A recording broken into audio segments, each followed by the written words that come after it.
If you ever need to replace the battery on your SW02 or SW20 sweeper, then here's a simple guide.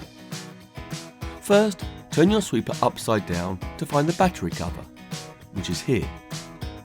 Remove the cover and then lift out the battery pack. You'll see these two cables, one red and one black. Before you carry on, straighten the cable connections like this. Take the black cable first and slide off the plastic cover. At this point, you'll need to leave the cover on the red cable here. Gently press down on the fixing latch on the cable connector like this. Now the black cable has been removed, you can remove the red cable too. Slide the plastic cover from the red cable and gently press down on the fixing cable, just like you did with the black one.